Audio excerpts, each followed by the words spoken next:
Hey everybody, it's Katie. Welcome back. Happy New Year. Happy Sweet 16, I'm calling it.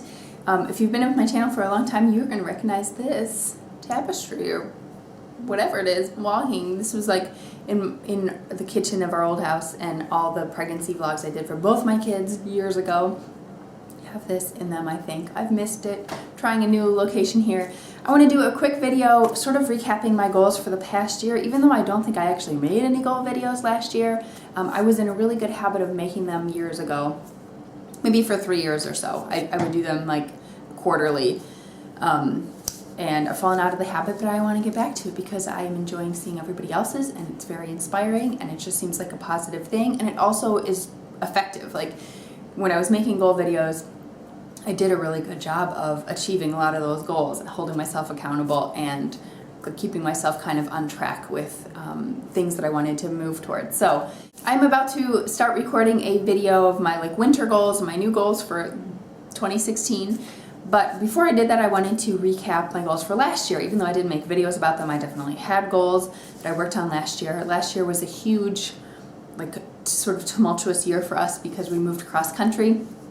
We sold the first house we ever owned.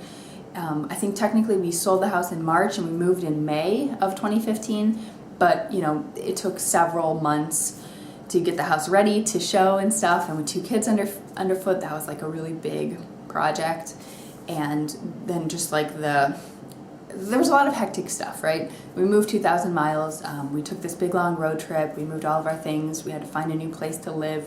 Things were just very up in the air for a long time.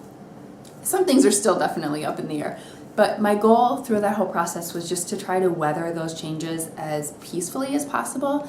Don't get me wrong, it was definitely a stressful process for everybody involved still, but I do think that I sort of minimized that as much as we could have.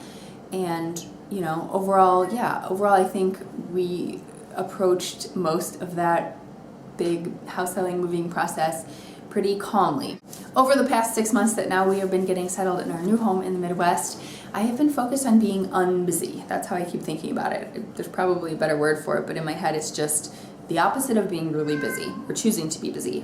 Obviously there are hectic days and weeks, and life happens, things come up, sometimes things get crazy. But for as much as I can control, I have just been focused on being really thoughtful about things like running errands and scheduling things and stuff. I tend to not be a person who does real well with hyper scheduling anyway. I know that's the opposite of I think a lot of people. I feel like, especially maybe a lot of YouTube people or YouTube moms, I don't know. For the most part, I feel like I have been able to be unbusy most of this year, so that when something comes up and a neighbor asks if we want to go to the park, we can say yes, and we can just it's not all about what we have to get done. It's about what we're doing together and how we're choosing to spend our time rather than what we have to do. You know what I mean? Yeah. Going along with that, my goals were, for my kids specifically, were to have quality, quiet time with Alice. So while August was napping, to spend really good, focused time with Alice, who is 4.5 now, and do things that she enjoys and kind of create kind of special rituals. We definitely did achieve this, and it's been something that both me and Alice look forward to. We started reading chapter books this year. We did a lot of special projects. We baked together, we built bird houses. She has started to get interested in bird watching, which is one of my hobbies as well, so that's something that we've done a little bit together. We've done special art projects. It's really, I feel good about that. It was something I feel like I wasn't giving her enough of before, and I feel like we've kind of gotten back to where I want to be for that. On the flip side of that, I wanted to have also quality time with August while Alice was at preschool. So starting in the fall, she was going to preschool 3 days a week, and during those times, I really wanted to do things that were on August level. He is now 2, and again, we did that. We sought out the toddler story times, and I would just do everything at his pace, go to the park and let him choose what to do, and just have time for him. Mike and I have also been able to go on a lot more dates than we are used to. We are used to basically doing 0. So we had nowhere to go but up, and we knew that part of our move to closer to my parents would be that the kids would have a relationship with their grandparents, and at least on weekends my parents would be able to spend more time with them and give us some couple time, which is something, like I said, we've been really, really bad about up until this point.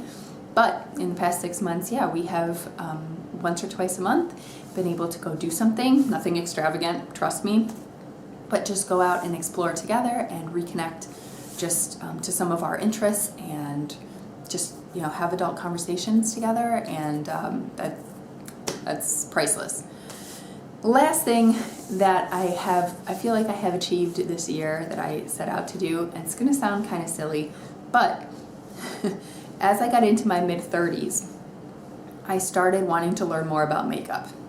I don't know what it is, my mom never really wore makeup, and my friends were never really into makeup, or maybe they were and I just tuned it out because I wasn't, or whatever, but it's like that ship sailed and I didn't learn even the very basics of like how to do makeup. I don't think that makeup is like a super important thing, but I think that it can be a confidence booster, and it can be just kind of a fun thing to, you know, experiment with. So over this year I've been trying to learn the basics little by little. I'm definitely not like a pro, but I do feel more comfortable. I just decided that if I don't learn now, I might never learn, and there might always be like certain things that I'm insecure about just because I don't know how to deal with them, but I could very easily just learn how to deal with them and then feel better. Like, for instance, I've always had really thin eyebrows. It's not like a thyroid thing. I have had all that testing and stuff, but I think it's maybe just genetic. So my eyebrows have been thinning, you know, increasingly with age, and it wasn't until this past year that I decided to start filling in my eyebrows. Like, it's not that hard, but it makes a huge difference. And now looking back, I wish that I had done it earlier. I wish that that wasn't something I would see in, like, you know, the pictures of like Alice as a newborn. I'm just like, I feel insecure about, you know, about little things like that, and I could have fixed them at the time, whatever. Going forward, you know, I feel better about some of those little things. Again, I don't think everybody has to wear makeup. I don't think it's something like all women should do or should learn or whatever, but just for myself, it was something I wanted to learn, and it has been a confidence booster. One thing I've definitely failed on this year has been exercise. Of course, like, that's everybody's goal for the new year. That's been my goal since even before I had kids, and I've gone through phases where I like am doing really well. I do feel like I have like an active lifestyle, and that helps, but I'm not doing the kind of exercise that you're like supposed to do. I'm not planning it out. I'm not always staying on target or whatever. You know, there's much room for improvement. On that note, onward and upward, it is time for some new goals for this winter, for 2016 in general. So I'm gonna go record that video right now, and I will see you over there. Thanks for watching.